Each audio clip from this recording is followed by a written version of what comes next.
বিদ্যমান সংবিধানের অধীনে এই ধরনের সাংবিধানিক আদেশ জারি করার কোনো এখতিয়ার বৈধতা বর্তমান প্রেসিডেন্টের নাই। আপনার সকল কথা যদি ন্যায্য হয়, আপনার সকল কথা আমরা মানতে প্রস্তুত। আপনার কোনো কথাই যদি ন্যায্য না হয়, আপনি যত বড়ই রাজনৈতিক দল হন না কেন, আপনার কোনো কথাই আমরা মেনে নেব। বেশিরভাগ দলই স্বাক্ষর অনুষ্ঠানে গেল, তারা হয়তো সরকারের আহ্বানে সেখানে গিয়েছে, কিন্তু পুরো ঐক্যমত্য কমিশনের আলোচনা জুড়ে কিন্তু এই সংস্কার ইস্যুতে আমাদের সাথে আরো অনেকগুলো দল দৃঢ় অবস্থান জানিয়েছে এবং আইনি ভিত্তিক কথা তারা বারবার বলেছেন, গতকালকে স্বাক্ষরের পরেও বলেছেন। ফলে আমরা মনে করি যে আমাদের সাথে সেই ঐক্যটা রয়েছে সংস্কার প্রশ্নে, এবং যদি আইনি ভিত্তির সম্ভাবনা আসলে তৈরি না হয়, সেটা যদি একটা প্রহসন এবং প্রতারণা হয়, অবশ্যই সেই দলগুলোকে রাজপথে নেমে আসতে হবে, আমাদের সাথেই এসে যুক্ত হতে হবে এবং ঐক্যবদ্ধভাবে আমাদের এটা আদায় করতে হবে। আরেকটি বিষয় হচ্ছে নির্বাচনী জোট। এটা হচ্ছে সংস্কার প্রক্রিয়া নিয়ে এক ধরনের অবস্থান, এক ধরনের ঐক্য অনৈক্য কিন্তু ছিল গত কয়েক মাস ধরে, কিন্তু নির্বাচন কিন্তু এর থেকে আলাদা। নির্বাচন যখন হবে, নির্বাচনী জোটের বিষয়টা হবে, সেটাকে আমরা আলাদা হিসেবে বিবেচনা করছি, আলাদা হিসেবেই দেখছি। আমরা ঐক্যমত্য কমিশনকে বরাবরই ধন্যবাদ জানিয়েছি এই কঠিন কষ্টসাধ্য কাজটি করার জন্য। সবগুলো রাজনৈতিক দলকে এক জায়গায় নিয়ে এসে একটা দীর্ঘ আলোচনা এতদিন ধরে চালিয়ে যাওয়া, এটা বাংলাদেশের ইতিহাসে আসলে খুবই দুর্লভ ঘটনা।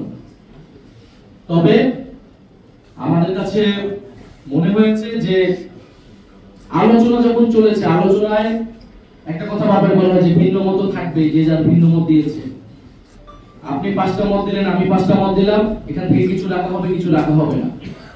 কিন্তু আমরা যখন গণতন্ত্রের কথা বলি, এটা কিন্তু আসলে ভিন্ন মত বা আপনি কয়টা মত দিয়েছেন এটা গুরুত্বপূর্ণ হওয়ার কথা ছিল যে আপনার কথাটা যৌক্তিক কিনা, ন্যায্য কিনা। আপনার সকল কথা যদি ন্যায্য হয়, আপনার সকল কথা আমরা মানতে প্রস্তুত। আপনার কোনো কথাই যদি ন্যায্য না হয়, আপনি যত বড়ই রাজনৈতিক দল হন না কেন, আপনার কোনো কথাই আমরা মেনে নেব।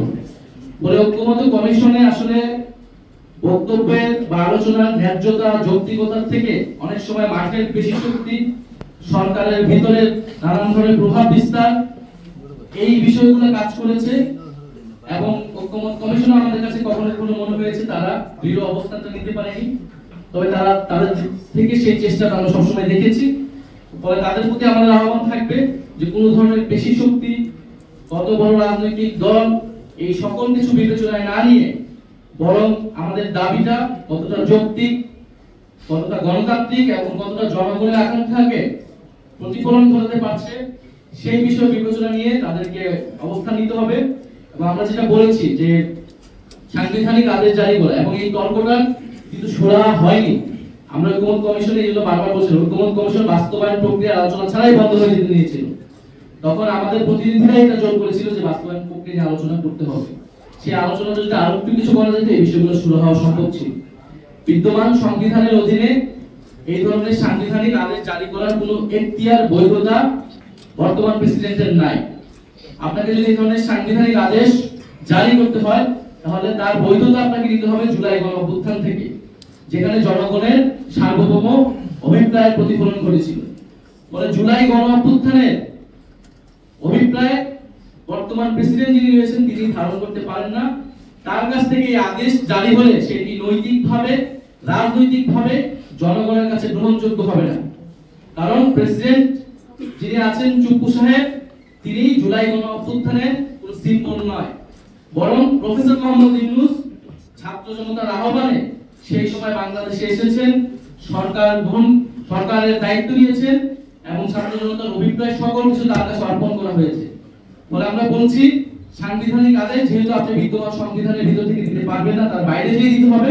ফলে সেক্ষেত্রে বাইরে গিয়ে দিতে হলে তার বৈধতা একমাত্র উৎস হচ্ছে জুলাই গণঅভ্যুত্থান, এবং সেটা একমাত্র জারি করতে পারবেন সরকার প্রধান হিসেবে ডক্টর মোহাম্মদ ইউনূস। ফলে তার আদেশ জারির মাধ্যমে এই সনদ একটি আইনি ভিত্তি পাবে, যার উপর দাঁড়িয়ে গণভোট এবং পরবর্তী কার্যক্রমগুলো হওয়া সম্ভব। দেশে দেশে সবার সাথে দ্য নিউজ।